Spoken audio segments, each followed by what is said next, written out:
years ago, it was stated that the tomb of Gilgamesh had been found. And not only the tomb of Gilgamesh, but Gilgamesh's remains had been found. Gilgamesh is the oldest epic in the world, half god, half man, and guess what? He goes into the depths of hell. I was told by a general, very active, very famous, I will not drop names. If people think that, I tell everybody, Tom, Chris, take it to the Lord in prayer.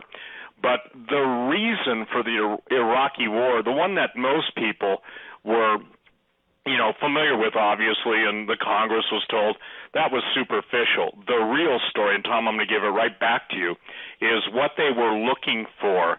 They were looking for a certain piece, if you will, the key, maybe one of the literal keys that would grant to them the technology of the ancients, and it was a fight behind the scenes between the special forces community of major countries to get a hold of some of these artifacts.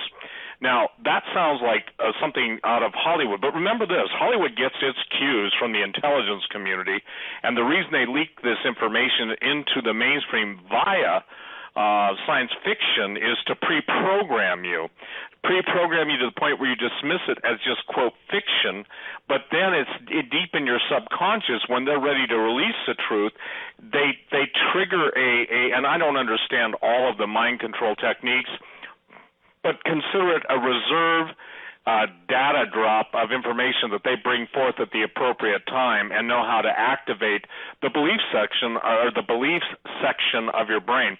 So, Tom, go ahead and share on Iraq, because I think that's fascinating. I was privy in the background, Doug, meaning in real time, to what was going on to that. That may sound mysterious, but I'm not trying to be baiting anybody, but I was. And the fact that the fight and the war was on for those artifacts and for DNA, and I think this is where it's going to get really fascinating. So go ahead, Tom. And the fact, Steve, that they were indeed looking for the key. They had found the location, but they didn't have the key, and that's what they were looking for. And actually, that's what the book Armand Gate is really all about, although it's a novel and it goes, into the whole thing about the finding of intact DNA and a book of life code and the recreation of Nephilim and UFOs and all that stuff. It's a novel, but it was actually spurred by this idea of why were we going into Iraq? And so I'm glad you asked me to say this, Doug, because I actually had a real experience around this. And here's the thing. Steve's mentioning that they went there to find a key. They went there to find something related to portals, mystical doorways. So the idea that the United States had invaded Iraq to capture something that Saddam Hussein had uncovered during his reconstruction of ancient Babylon. People don't know the depth of the literally hundreds of millions of dollars that he was spending in excavation, what he was looking for, the fact that he intended to rebuild ancient Babylon, but the fact that he found things that the world is not aware of sounds too strange to be true. But so I was on Coast to Coast AM with George Norrie. This was right during the Gulf War. And so the big question on everybody's mind at that time was, why did the United States go in to Iraq? Why was George Bush so stubbornly resolved to take the United States into Iraq, ancient Babylon, even though Iraq had not been connected with any good intelligence to the events of September 11, 2001? And so I went on coast to coast. I'm talking about something else, but this question comes up, and something very strange happened. George asked me why I thought that the United States had gone into Iraq. And so I was making these various points. I was saying that some people believed that the invasion had something to do with creating a strategic placement of U.S. military resources against what the administration saw as a growing threat from Islamic radicals, which we can see in the Islamic nation today. Some people said, that that's why we went there. I said that other people believed that it was an effort to seize and maintain control of Iraq oil reserves, and of course the Bush family are heavily invested in oil, so that might have been a reason. I pointed out that there were those who believed that 911 was actually either a convenient or an orchestrated false flag. A lot of people out there were saying that would allow the Bush administration to extend like a global domination project presence. But so I was just throwing out all these various ideas, and I'm on here, and I'm late night, 2 or 3 o'clock in the morning. Then I suggest that there's another reason, more esoteric, and it had to do with biblical sites in Babylon, which had been uncovered during Saddam Hussein's reconstruction of the ancient city, and that he may have uncovered something that the U.S. administration wanted. They went there to capture it. And so we went on and we did our show. I finished the show with Nori. It's probably 3 or 4 o'clock in the morning my time, and I'm going to go to bed, but I'm sitting in my office, so I go to check my email before I go to bed, and here I have an email, and this person is saying that they are, now get this, they're saying they are the curator of the National Museum of Iraq, the Baghdad Museum that contains all these relics from the Babylonian Mesopotamian civilization, saying that they had been listening to the radio show, and they wanted to tell me something. So I opened the email. This person claims that my last idea, the fact that the U.S. had gone there to capture something that Saddam Hussein had uncovered in all of his excavation work, that was spot on. So here's the deal. The emailer, they give me a temporary password to the museum's digital back door because they want me to see what they're calling proof that what I had said was not, in fact, a conspiracy, that, in fact, it was true. So the first thing I do is I verify the email that it's actually from, the IraqMuseum.com, and it was. Then I go to make sure that the hidden back page is actually an extension. I actually went to Google or Yahoo, and I looked up the museum, went to it, and then used the extension to make sure that I wasn't, somebody wasn't pulling some kind of an elaborate trick on me. And I confirmed that in fact was true. And it pops up this little thing on the page. It wants me to enter in my temporary password and log in, which I do, which this person gave me. And I got to tell you, I could not believe. This page opens up, and there are literally hundreds and hundreds of step-by-step images of the first day of the invasion of U.S. forces, the very first day of the Iraq invasion. Where do we go? We went directly to the museum, the Baghdad Museum. And these images, if somebody's got a camera, right, and they are just literally clicking pictures, or it was video and then they saved them as images. I'm low tech. I don't know how nothing works, but literally step-by-step images of the first day of invasion showing a large U.S. military personnel presence, the U.S. ambassador, and they are there at the museum. There's this woman that's got traditional head covering. And if anybody's listening to this program tonight and they work at the Baghdad Museum, you know what I'm saying is absolutely the truth, and you have the images, and you could make them available to the public now if you wanted to. This woman with this headdress, with this traditional head covering, she greets the U.S. presence and the U.S. ambassador, and she leads this delegation of soldiers. They're all carrying weapons, and they're all in their garb, and there's a lot of them.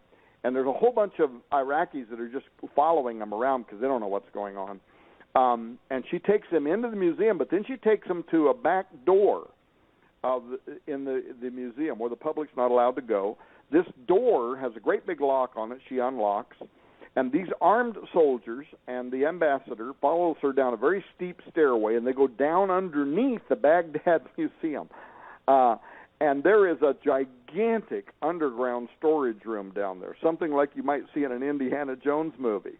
And inside, there are dozens, if not hundreds, of large wooden crates. And they start opening these crates up, and they're pulling out stuff. And this person, whoever's taking pictures, picture, every second, another picture. If I could have put these on one of those Disney things and spun it, I could have watched it like a movie in real time. Man, they start pulling out superb gold and silver artifacts, stuff that the world assumedly has never seen. invaluable items that have been dug up by Saddam Hussein from the sands of ancient Babylon. We're talking gold and silver masks of kings, sacred jewelry, but also cuneiform tablets, unknown secret steles bearing mysterious inscriptions, images, papyrus, strange-looking objects like headdresses and vessels and swords and shields, all this stuff. And I sat there, it's 3 or 4 o'clock in the morning, I sat there, just mesmerized by this, going through image after image after image, but then I saw something. Suddenly, the pictures that I'm watching, they depict like a change in the observers' demeanors. The crowd suddenly, they're either excited or they're agitated. I can't quite tell, but they're like jaw dropped. So I wasn't sure what was going on, and it happens right as these soldiers begin opening several really large, bigger than coffin-sized crates, probably about 3 times as large as a full-size adult coffin.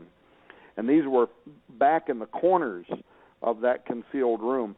And as they open them, they look inside, and they don't take anything out. They gesture for the ambassador, and the ambassador goes over, and he looks down inside in the boxes. And then and I don't know if he tells them to reseal them, but they don't take anything out. They reseal those without removing anything, and immediately the soldiers come down, like 4 soldiers, 2 on each corner of these big crates, and they start carrying these things back up that steep stairway to the transport helicopter that's outside, and then they depart the city of Baghdad with those containers containing whatever in the world it was they had. I'm sitting here, I was literally flabbergasted. I couldn't believe it.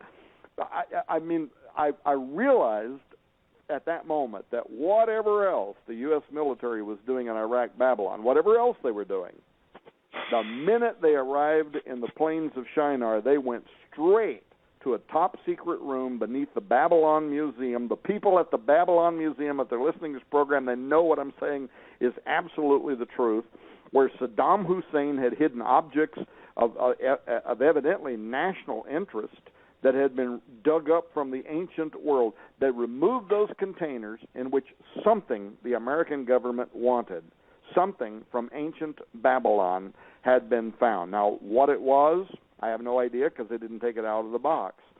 But I could tell you it took like 4 strong soldiers standing on all 4 corners of these crates to carry them up out of that steep staircase, put them on a U.S. military transport vehicle, and flew out of town with them, and they took several of them out of there. And what's amazing is they didn't act like they even cared about these irreplaceable golden masks and jewels of ancient kings and queens that would have been absolutely irreplaceable, absolutely without monetary value. I mean, these things would have been worth literally tens of millions of dollars or whatever they'd have been worth. They didn't care nothing about that. Whatever was in those boxes, they took them. So I go to bed. I have intentions of getting up the next morning and going through the rest of the images, which were probably not the ones that were all that important anyway, because I walked through all of the images I cared about. But when I woke up the next morning, my password was expired. The curator would not respond to any of my emails. But I got to tell you that I found out for myself that there was definitely something else. So what was it? Was it ancient portal technology? Did the U.S. move it to an undisclosed location? Yeah, they did that, whatever it was. But did they do that so that it would be in the hands of a future world leader? I just absolutely have no idea.